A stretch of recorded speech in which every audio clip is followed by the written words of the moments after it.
we can see that behind the Greek words, there is a lot to comprehend. There's a lot in the etymology of these words. But the point here is that young child means a child as compared to the baby in a manger scene that we always see associated with the Magi. At this point, when the Magi arrived, Christ is already a child. And so that's what's important. So, on top of that, we see them departing into Egypt. So, what would you say about their sudden departure into Egypt here? Well, with Joseph's quick departure into Egypt, he was obedient to what God had said, which shows that he took it very important to protect Jesus, the young child. And it also fulfilled the prophecy that we're going to talk about later when it says, out of Egypt, I have called my son. And it showed that Joseph trusted God to protect him and his family. So now we get into verse 15, and was there, that is, the family was there until the death of Herod, that it might be fulfilled which was spoken of the Lord by the prophet, saying, Out of Egypt have I called my son. So you just read that it was told by a prophet. So, Sam, where is this prophecy in the Old Testament?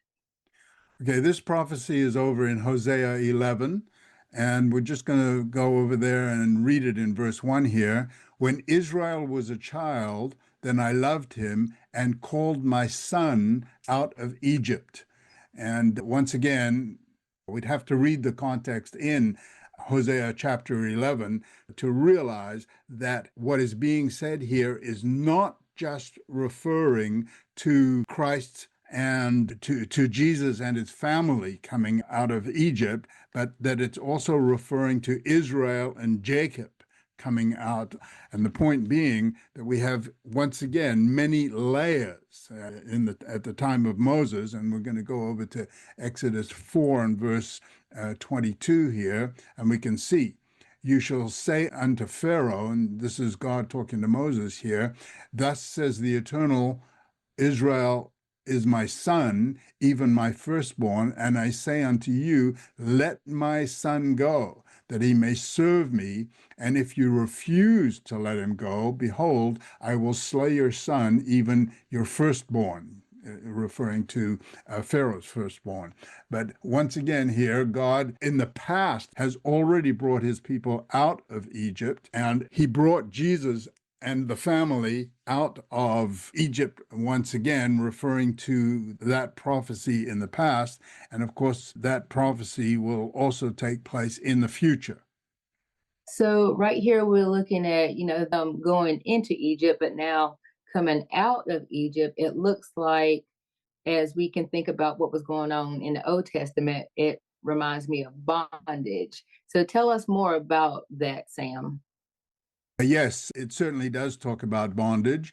And if we go over here to Revelation 11, verse 8, we can see here their dead bodies. And this is talking once again in the context of prophecy. I'm not going to go into all of this, but they shall lie in the streets of the great city. It's talking about the two witnesses here, which spiritually, the great city, which is Jerusalem, which is spiritually is called Sodom and Egypt.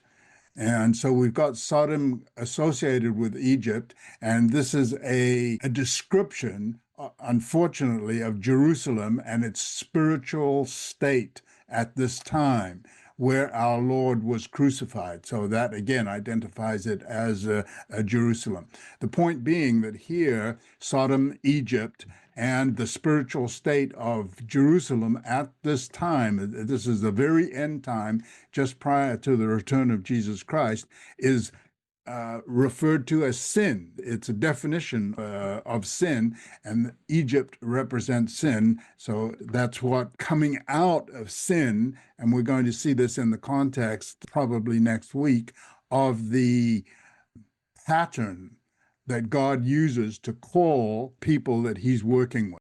Uncover the mystery of Adam and Eve's nakedness. Unravel the ambiguous connection between the Hebrew term for naked and the serpent's subtlety. Join us for this free mini-course and gain a profound new perspective on biblical Hebrew. TheExplanation.com/naked